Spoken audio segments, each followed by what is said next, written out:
박사님께서 위열도 구수염의 원인이 될 수 있다고 해주셨는데 네. 이 위열 환자의 소개도 해주시죠. 네. 20대 여성인데요. 척 들어오는데 보니까 얼굴이 뻘겋게 여드름이 많이 났어요. 그러면서 입술 주변이 엉망이에요. 헐어가지고. 그러면서 입술은 트고 갈라지고 피는 나고. 그러니까 사실 20살이면 한참 예민할 나이인데 정말 고생을 많이 했더라고요. 그것을 치료하려고. 그런데 이것이 치료가 잘 안 됐던 겁니다. 너무 심각했죠. 입술이 부르트고 갈라지고 붓고 따갑고 화끈거리고 너무나 고통스러웠던 것입니다.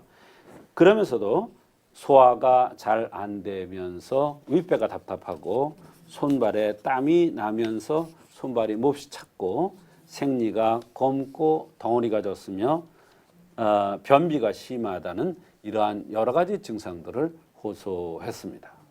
정말 다양한 증상을 호소했던 것 같은데 이분 네. 같은 경우에는 어떻게 치료가 이루어졌나요? 네.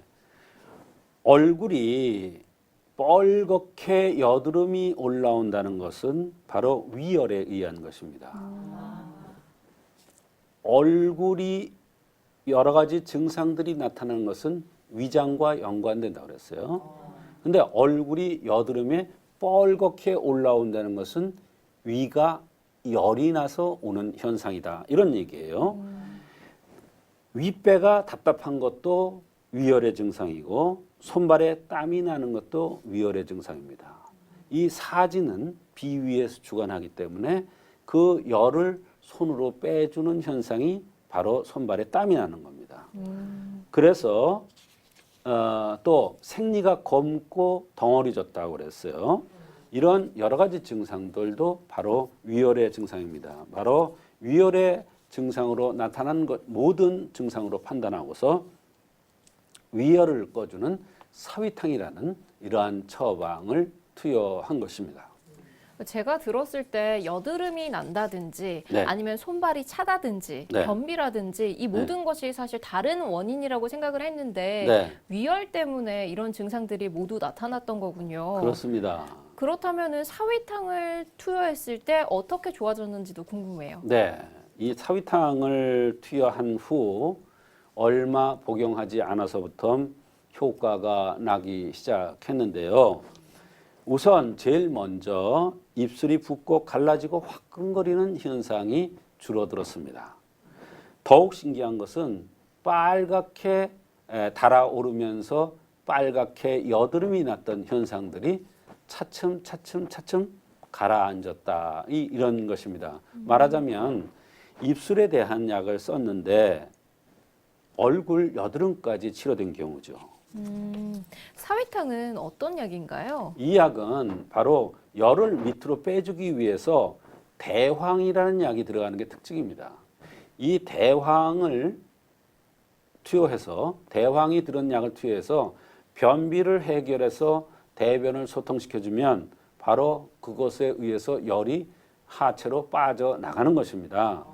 대변을 소통시켜주면 바로 독기와 열이 빠져나가서 오장육부가 조화를 이루고 얼굴의 화색이 좋아지면서 열이 조절이 되니까 얼굴이 빨갛게 여드름이 나던 것이 좋아지면서 손발이 땀이 나거나 생리가 검거나 입술이 붓고 따갑고 화끈거리는 이러한 증상들이 한꺼번에 좋아졌던 것입니다.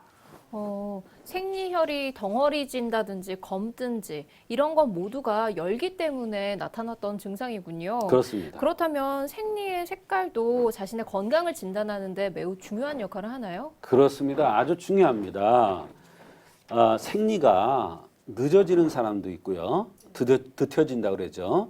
또 생리가 점점 당겨지는 사람도 있고요. 또 생리색이 검게 나오면서 덩어리지는 사람도 있고요. 이런 또 생리색이 너무 흐리게 물을 탄 듯 이렇게 나오는 사람이 있습니다. 원래 생리색이라는 것은 선홍색으로 이쁘게 나와야 정상인데 이러한 현상들은 다 병을 진단하는데 한의학에서는 대단히 중요한 결정적인 역할을 합니다. 나중에 물론 이제 생리에 대해서 얘기할 때 다 말씀드릴 텐데요. 이 여성은 생리열이 검고 덩어리 져서 열울로 본 것이며 대변으로 열을 소통시켜서 조절해 두니 생리색도 좋아지고 얼굴에 뻘겋게 여드름이 올라오던 현상도 좋아지면서 입술이 갈라지고 붓고 따갑고 하던 이런 현상도 좋아졌던 것입니다.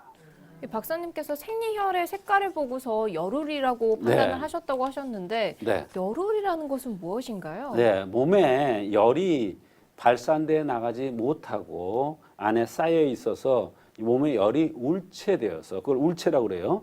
울체되어서 여러 가지 증상들이 나타나는 것을 이야기합니다. 가장 큰 원인은 스트레스입니다. 그다음에 두 번째 요인은 체질적으로 몸이 더운 사람입니다. 얼굴이 붉은 사람이거나 또 세 번째 원인은 저녁 식사를 많이 하는 사람이 열울의 현상이 나타날 가능성이 많습니다. 이 체질적 요소라고 하셨는데 네. 잘 나타나는 체질이 있나요? 네, 잘 나타나는 체질은 얼굴이 각이 지거나 얼굴이 돌출하거나 얼굴이 이렇게 함한 사람도 있고 이렇게 돌출된 사람 있죠. 코도 뾰족하게 나오고 입도 약간 나오고 이렇게 누우면은 빗물이 다 새나가는 게 이렇게 돌출형이에요. 고 있는 사람은 함한 거고요. 또 이 얼굴이 잘 붉어지는 사람이 있어요. 이런 사람이 스트레스를 조금이라도 받으면 열울이 생깁니다. 그렇게 되면 변비도 되고 진액을 매말리기 때문에 변비가 돼요. 또 두통이 나타나고요. 속이 쓰리고요. 신트림이 올라오고요. 얼굴에 여드름이 붉게 올라오고요. 또 이런 것이 입술을 트게 만들기도 하고요. 따갑고 트고 붓게 만들기도 하죠. 그래서 이런 경우에 직접 열을 끄는 경우도 있어요. 또 간접적으로 물을 숙이라고 그래요. 물을 누워서 열을 꺼주는 방법이 있어요. 신수기도 끄는 거죠. 또 변비를 풀어서 열을 빼주는 방법이 있어요.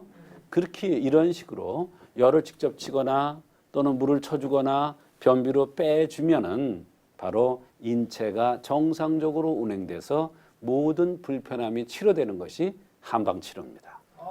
얼마나 과학적입니까?